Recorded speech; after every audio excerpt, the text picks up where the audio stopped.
You're listening to PetLifeRadio.com.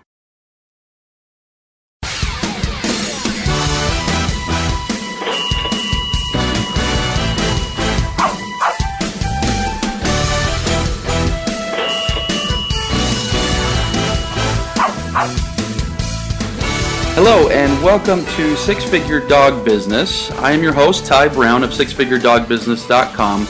Now I'm thrilled that you're here with us today because we've got a continuation of last week's show. And what last week's show is we're doing a case study of taking a business and going through a very systematic process to increase the revenue.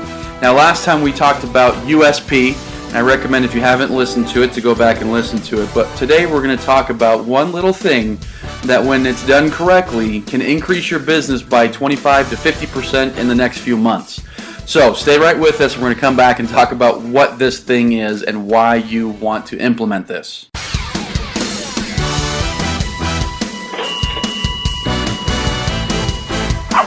Sit. Stay. We'll be right back after a short pause.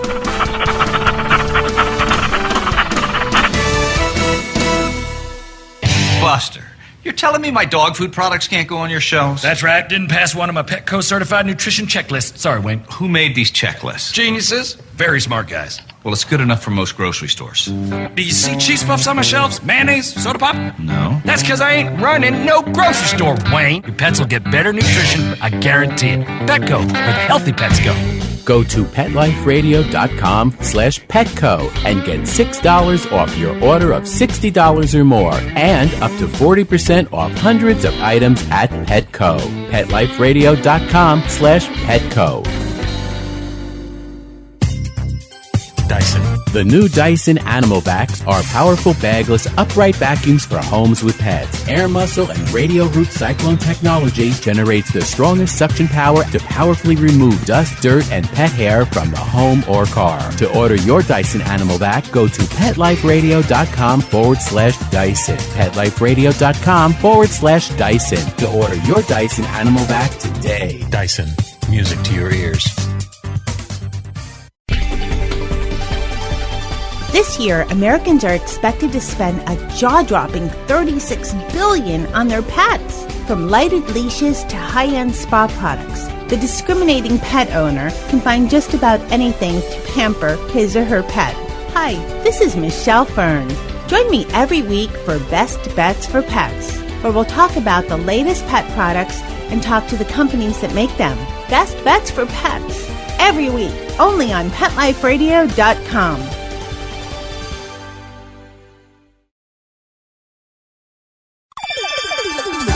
Let's talk pets on PetLifeRadio.com.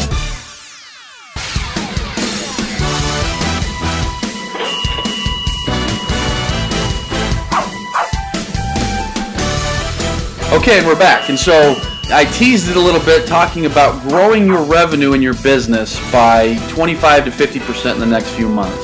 And that's not blowing smoke. That's something that's realistic that a lot of businesses can do if they've got assets to work with. Now, the asset that I'm talking about today is a database. Now, a database could be, a list of potential clients, a list of clients, a list of vendors that you work with. A database can be a variety of things. Today, we're going to be talking mostly about your existing client database, your prospects, and the third thing we're going to talk about is what my plan is for this grooming shop and how you can maybe apply something similar to your business as well. Now, for those of you who are new businesses or startups, don't worry. I mean, there's still plenty that you're going to be able to get from this show. In fact, you'll probably get more than some of our, established business owners, because what you're going to be able to do if you're new is avoid certain pitfalls and avoid certain mistakes that can cost you a lot of time and money later.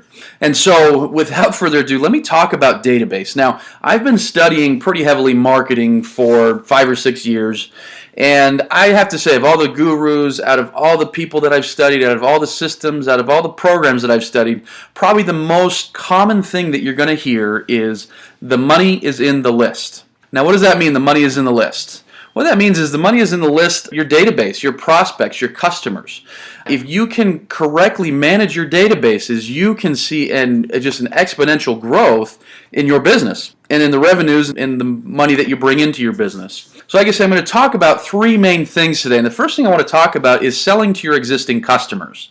Now, a lot of people know this because it's become somewhat stereotypical knowledge these days that it costs far more to get a new customer than it does to retain an existing customer. And so, like I say, that's not news to a lot of people. To some people it is, but to a lot of people it's not. A lot of people have heard that or understand that concept.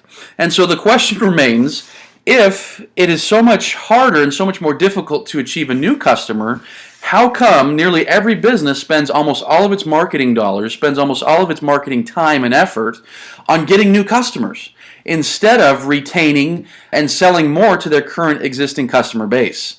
Think about it. I once heard this one marketer give this great talk, and it really impacted me. He said, we have this saying in the English language, don't preach to the choir. And what he turned around and said was, no, of course I'm going to preach to the choir. They're already here. They're assembled. They like me enough to have come here. Why would I not preach to these guys? So your choir is your existing customer group. Now, this might be, a dozen customers if you're just getting started, or this might be thousands of customers if you've been in business for a long time. If you have this existing group of customers, they've already told you a few things essentially. They've told you, I trust you enough to take my wallet out of my pocket and hand money to you in exchange for a product or a service. I trust you that much. And so you've already broken the ice with these people. In certain cases, they have said, I trust you enough to do it again. In fact, I trust you enough to do it again. And I'm going to do it again. Now, others have said, I trusted you enough to do it once or twice, but I'm no longer coming back. And so we've got certain clients and certain customers that are no longer active within your database. And so depending on your database, you're going to find that maybe a lot of them are inactive, maybe a lot of them are active, and depending on the type of business. I'm working with this grooming shop, and that's what we're going to be talking about today. And a grooming shop is very much a recurring business, obviously, that if you can set up systems correctly, you can have people coming back all the time. Now, my company is a dog training company. And so dog training, I have to get a little bit more creative about how to get people to continue to use my services when ideally, what they're trying to do is solve a problem and then they don't need me anymore. And so let me talk about a couple things that you can do to sell to existing customers. You can upsell. Now, upsell is where you've sold them something in the past, and now you come back and you want to sell them something again. Maybe a bigger ticket item. And so, let's say you have a groom shop, and in the past you sold them, a basic groom. Well, an upsell, if they're no longer active, would be another basic groom, or if they are active, would be, hey, why don't we get you a more, a deluxe package? For a dog training company, if you've sold them dog training in the past, what about contacting them to sell them a new program? What about contacting them, to sell an additional product? Or what about contacting them to see if they just need another session with you because their dog's gotten a little bit lax with something? And so upselling is just, trying to sell bigger, trying to sell more of what you've sold in the past. Reactivation is another thing, and I kind of briefly touched on that, but you want to look at reactivation, especially for you businesses that have recurring models. And so I'm talking specifically to dog groomers, to dog walkers, to pet sitters, to veterinary clinics, to dog kennel owners. Yours, in fact, the only one I'm not thinking of now that I'm saying this is dog trainers. Myself being a dog trainer and owning a dog training company, we don't have a business model that is very recurring. And that's where I say we need to get creative because we too can do it. But most pet businesses that are out there are recurring. The dog keeps getting dirty, let's groom him again. The dog keeps needing to walk, or we keep going on vacation, so we need to hire a pet sitter, or we need to keep buying dog food, or we need to send our dog to daycare because he continually needs it. And so for most of you out there listening to this, you probably have, if you've been in business for any length of time, you probably have a decent list of people that are no longer active. What would it take to reactivate them? Do you even know why they're no longer active clients? Maybe their dog died, so they definitely don't need you. Maybe, an employee said something once that kind of rubbed them the wrong way. Maybe, they were out of work and so they lost their income, but now they have an income again. There could be a variety of reasons. And so what I recommend to my clients to do to reactivate is a simple letter or a video where you can just say something to the effect of, "We miss you. We like you. We want you back." And so what we're going to be doing with this grooming business is we're going to be putting together a video with the owner. The owner's a very nice person. Her clients love her. She's very warm. She's very tender. And so that comes across really well to people. So we're going to be putting together a video that we can send to her list of inactive clients. And the video, we're working on the script currently, but the video is going to be something to the effect of just that. "Hey, this is blank from blank grooming shop. We're so thrilled that in the past that you've used our services, and we're really sorry to see that you're no longer using our services. And we want to see if there's something that we can do to better serve you with your grooming needs, or if there was something in the past that we could perhaps fix so that you can be a valued customer. We value our customers, we love our customers, and we want to see what we can do to serve you." Something along those lines that's simple, that's honest, that's from the heart, that doesn't try to cover up any past errors, were there past errors, that just says, "We like you and we want you to come back." I read a funny story once. There was the greatest salesman in the world. He's got a book out there. He's a man who would sell just thousands of cars, every year. And what he would do is, to his existing database, he would send a postcard every month, and the postcard typically would say something like, "I like you," and that's it. But because he was on, the top of their mind, because he's constantly sending out these postcards, guess who they go to more often than not when they're trying to buy a car? And so he's sending out these postcards, and they might not buy a car for 10 years. But he continually, works with his existing database, and as a result, he's known as the greatest salesman in the world, was the title. Maybe it was even self-proclaimed title, but he's got a book by that title as well, so I recommend you check it out. It's a really good book. And so look at what efforts you can do to reactivate. Reactivate your list. And so the next thing I want to talk about is cross-selling. And so cross-selling would be, and I mentioned this a little bit, and you actually confused the two topics when I was talking about upsell. And sometimes when we're talking about upselling and cross-selling, we can really, get a little bit, sometimes they overlap a little bit. But cross-selling is going something different from your core competence, what you normally do. And so this grooming shop could do a great job by selling dog food. Now, that's not their core competence, but dog food is something that, ideally is going to bring somebody in. If they can get them and really convince them that they've got the best dog food for their dog, that's going to get them coming back at least to buy the dog food, and ideally it's going to get them coming back for more groomings. What about if you're a dog trainer? Well, what about, contacting your database to offer them a snake-proofing seminar, where you teach them how to get their dogs safe when they're around snakes, and so that the dogs don't try to attack the snakes and things like that. Or if you're a dog trainer, you could sell them, a little course on, pet first aid or something like that. And so it's outside of your core competence, but because you've done all the work to develop them as a client, you might as well go back and see if there's something else that you can sell to them. Something else that's going to make their life better, improve their life with their pet. Why not? As long as you're offering something that's ethical and something that's of high value, why would you not do that? In fact, it's your responsibility as a pet lover and as a business owner to find out all the ways that you can best serve your clients. And so sometimes, now the reason I say that is because often, people look at the idea of upselling and cross-selling, and they hate the idea of selling in general, and they think, I just feel bad selling. I feel bad trying to make somebody buy something. Well, like I say, if you've got something that's going to better their life, how dare you not figure out a way to get it to them? If you're going to improve their life, of course they're going to want to hear from you. Now, when you're going out to your database, you're going to find that there's plenty of people that don't want to hear from you. That's fine. Not everyone is going to be the ideal client for you and the ideal long-term client for you. But there's enough in your database right now that could be reactivated that it could boost your income dramatically and quickly.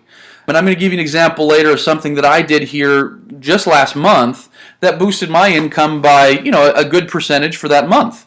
So think about, reactivating, and think about cross-selling. Now, the last thing I want to talk about when I'm talking about, your database of existing customers is joint ventures. Now, we are in a really neat industry into which there's a lot of joint ventures that just are right in our face. And so like I say, I own a dog training company, and so I could joint venture with a lot of companies that have, now here's the thing that you want to write down, complementary but non-competing. And so there's a lot of businesses in the industry of dogs that are complementary but non-competitive, meaning I offer dog training. I don't have a boarding kennel, and so a boarding kennel would complement my services but doesn't compete with what I do, unless, of course, that boarding kennel does training as well. Or what about a dog walking service? That's complementary but non-competitive. What about a grooming shop? Complementary but non-competitive. A veterinary clinic? Complementary but non-competitive. And so it goes both ways. And so, if you run a groom shop, you could do a joint venture with a trainer. If you own a dog walking service, you could do a joint venture with a veterinary clinic. And so what is a joint venture? It's essentially taking the assets of two companies and putting them together to create value for everyone, to create value for the customer list and for both companies involved. And so the best joint ventures are done in a way to where they're, like I say, you are able to give big value to somebody else. And so, for example, there was a time when I was doing a joint venture with a dog fence company. They installed dog fences. Now, we do that now, so we no longer have this joint venture going. But at the time, we didn't install dog fences. And so we would do a joint venture to where we would recommend people that needed dog fences to our clients. And this dog fence company would pay us a commission. And so it was free money. We had already done the job of developing them and putting the money into acquiring them as a client. And so anything on top of that is just basically free money, especially in this case because it's a commission. And the only thing I had to do is say, here's a brochure. We recommend this company. They do a great job. And if they use them, we get some money out of that. Now, you would be foolish to not develop as many joint ventures as you can. And so, like I say, if you're a groom shop, you could also do a dog fence company. Or you could do something with a veterinary clinic and say, hey, I'm sure plenty of your clients would love to have their dogs groomed while they're there. We'll give you a 10% commission. Or you could go to the dog trainer and say, hey, we have so many of our dogs that come into our groom shop that need some training. How much commission would you be willing to give us? Now, obviously, figure out a way to be tactful about this, but how much commission would you be willing to give us for people that we recommend to you? This is a joint venture. Everybody wins, provided you're going to joint venture with companies that are ethical and provide a quality service just as you do. And so you need to vet out these companies, obviously. But in any case, like I say, these joint ventures, when they're done properly, it takes some effort to set them up, but then they can run seamlessly for a long time and continue to create money in your pocket for zero effort for clients that you're already developing for your service that you could then sell them an additional service. In fact, we're starting to experiment now with doing joint ventures with carpet cleaning companies. We're a dog training company. Guess what? People need their carpets cleaned. A lot of our clients are homeowners. We're thinking about doing joint ventures with landscaping companies and trying to get some deals together where we can do some joint ventures there. And so, we send somebody to the landscaping company and they give us a commission for doing that. In any case, think of ways that you can sell more to your customers, cross-sell them, reactivate them, or do a joint venture with another company to provide more value to your existing customer base. And if you can do that, like I say, often you can see a huge bump in your revenue quickly. We're going to go on a break now. When I come back, I'm going to talk about another segment that is very often overlooked, and that's prospects. So stay right with us.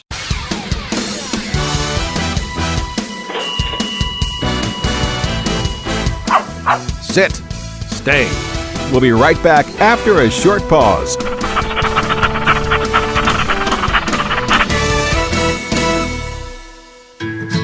Every pet is unique. Maybe they're gray in the muzzle, yet young at heart. Maybe they're growing out of the puppy stage and into their paws and ears. Or maybe they're just trying to maintain a more girlish figure. At PetSmart, we have the right food for your pet at a great value for you. PetSmart. Be better together. Go to PetLifeRadio.com/PetSmart and save up to 30% on toys, collars, leashes, PetSmart gift cards, treats, and more. Go to PetLifeRadio.com/PetSmart today. Love your pets but wish their medications were a lot less expensive? They are at 1-800-PET-MEDS. You'll not only save on flea and heartworm medications, but on prescriptions for arthritis, incontinence, thyroid, and more. And you get fast service, free shipping, and a 100% satisfaction guarantee. Plus, our licensed pharmacists ensure accuracy, monitor drug interaction, and more. See why over 5 million people have trusted their pet's health to 1-800-PET-MEDS, America's largest pet pharmacy. Call now or order online. Go to petmeds.com/SFDB to get 10% off any order and free shipping on orders of $39 or more at petmeds.com. How would you like your business to reach out and invite in our audience? We have a brand new trademark concept called InfoSeeds. InfoSeeds are short 20-second seeds of information about your place of business, practice, or service. Is the best, most cost-effective way to invite us in. We only have a limited number of slots left. For more information, visit the website PetLifeRadio.com. Click on sponsorship information. There you can listen to a sample of InfoSeed. Remember, only a limited number of opportunities are available. Let's talk pets Let's talk pets on Pet Life Radio. Pet Life Radio. PetLifeRadio.com.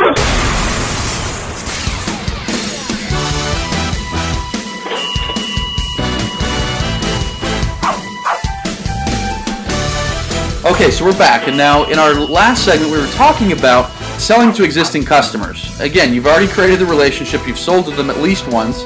Why not sell more to them? And in fact, when I'm talking with my clients, my consulting clients, we talk about lifetime value. Well, guess what, folks? If you're let's say you're a groom shop, and the lifetime value is somebody comes back 6 times on average, and they spend $50 per time on average, well, that's $300, right? Well, what if you could get the lifetime value up by, by $50? And so, you get them to come back 7 times. You can figure out some retention, or you can sell them additional things. And now, instead of $300, now they're worth $350.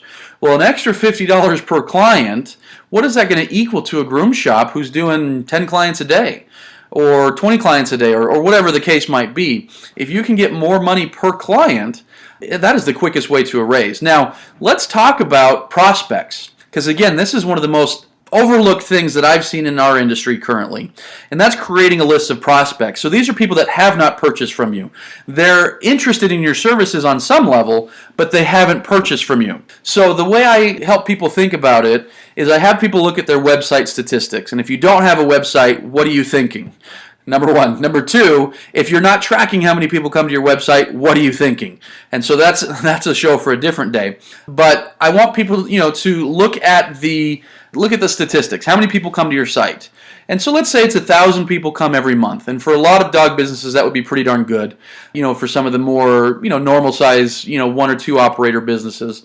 And so let's say it's 1,000 people coming to your site every month. Well, how many leads do you get from that? And most people aren't tracking it, and I recommend you definitely track it. And at my company, we just use a simple spreadsheet to track our leads.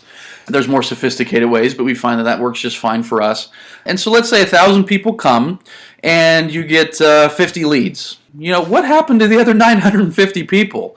Now, you're never going to be able to, contact all of those people, but what if out of those 950 people, you could get 100 of them, or 50 of them, or even 10 of them, for crying out loud? What if you could just get a handful of those people to give you their information so that you could follow up with them? Now, what does that mean? Why would somebody give you the information? Well, I'll tell you what I do and what I recommend to my clients, and that's to create a simple contact form on your website. Now, I'm going to talk about, offline stuff here in a second, but as far as online, create a simple contact form on your website where, someone can enter their name and their information, and you offer what's called an ethical bribe. Now, what an ethical bribe is it's something in exchange. So, for example, on one of my websites, and I've got many out there, but I'll give you an example on one of them. On one of my websites, if you go and you look at the top right-hand corner, it says, enter your information to get some free dog training videos. Or actually, something like that. It's a little bit more concisely worded, but essentially, enter in your information to get some free dog training videos.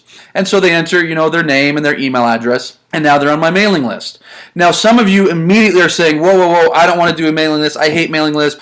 And that's fine. If you don't want to do a mailing list, that's fine. I make thousands and thousands of dollars every single month based on my mailing list. And so if you don't want to do it, you're just leaving a lot of money on the table. And so do some people not like to be mailed to? Absolutely. Some people don't. Well, guess what? They're not your prospects anyways. They're not good clients for you. And the reason why most people don't like being mailed to or emailed to or snail mailed or whatever is because they're getting junk. They're just getting spammed.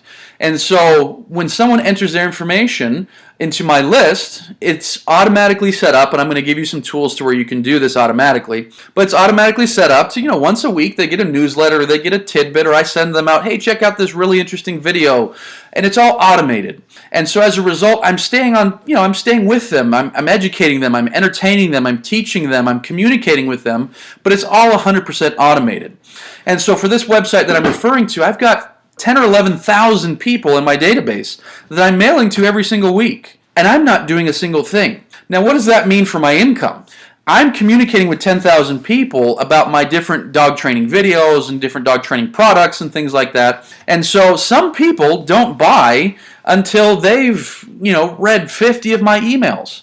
Studies have shown that the average person buys a product after 7 contacts with the business. Now, the average business owner gives up after the 3rd or 4th contact.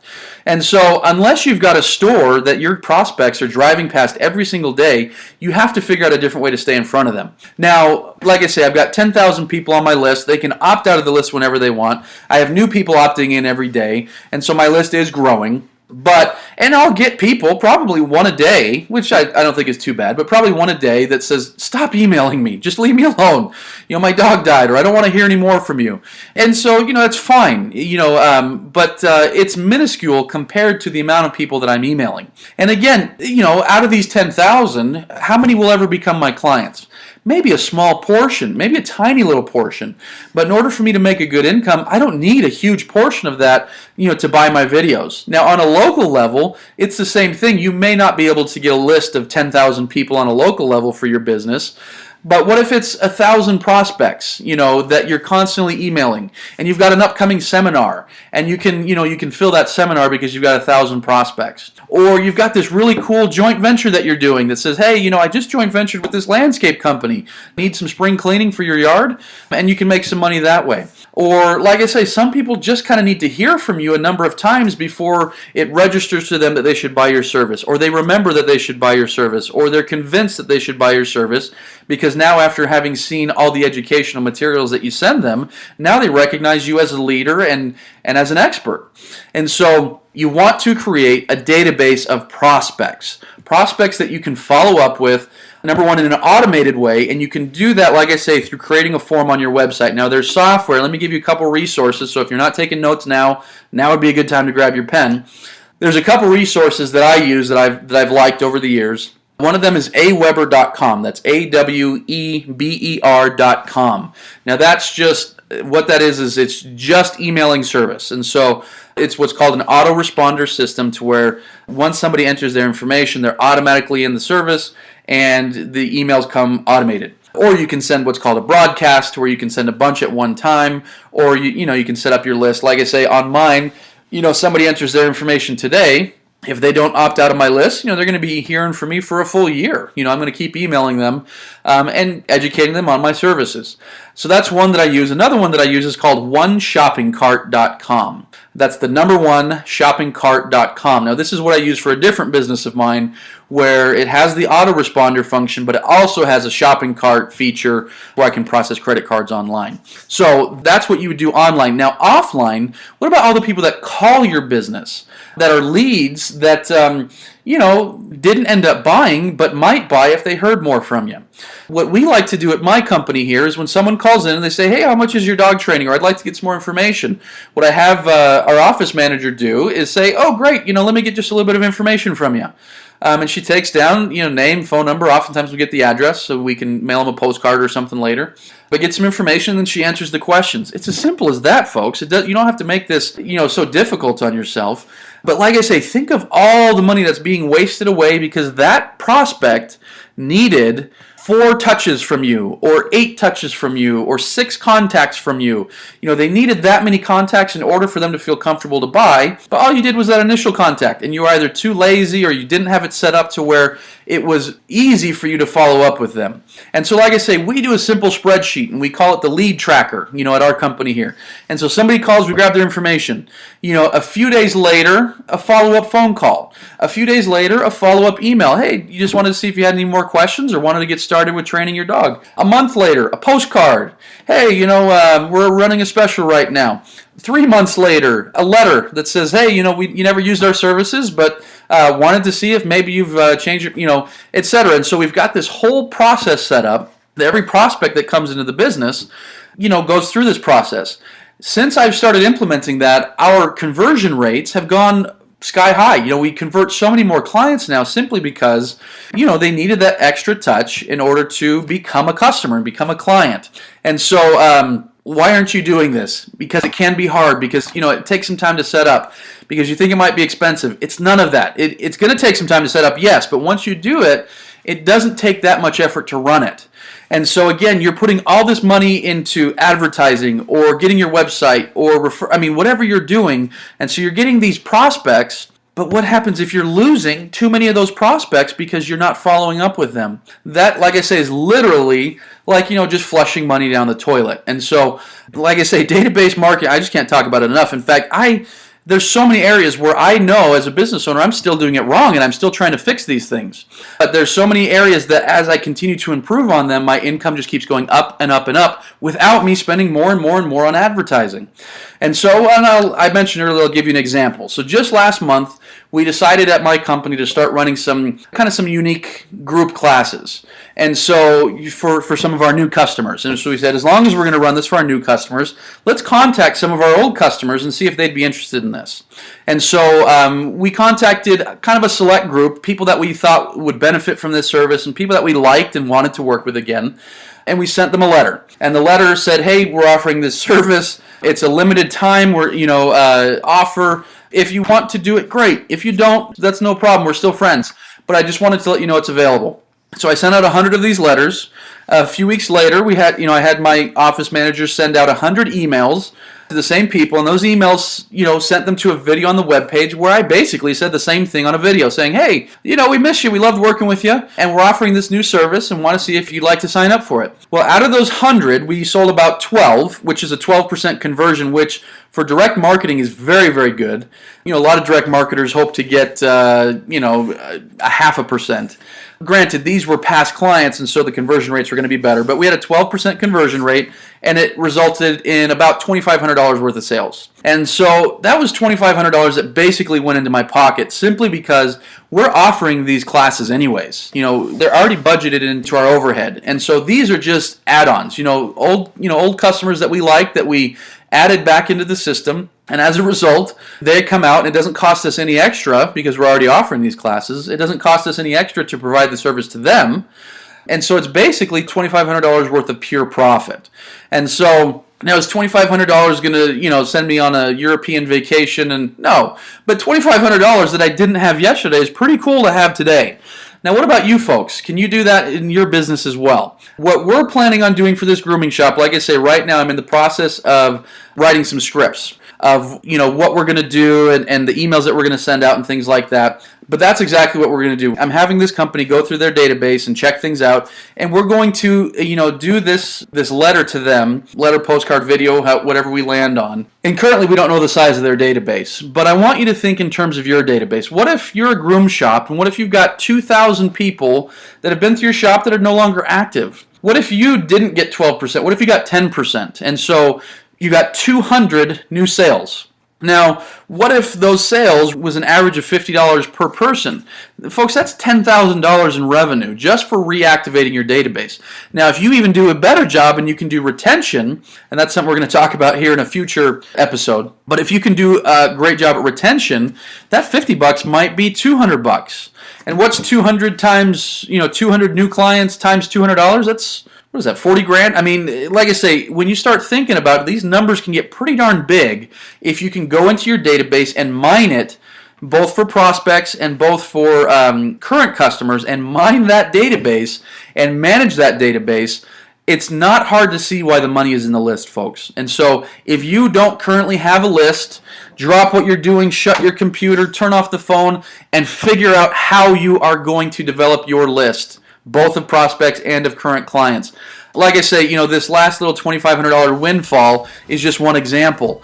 Like I say, I currently sell to prospects, and it's thousands of dollars every month that comes in thanks to an automated system that does the work, for me. And so, check out what you can do to develop your database.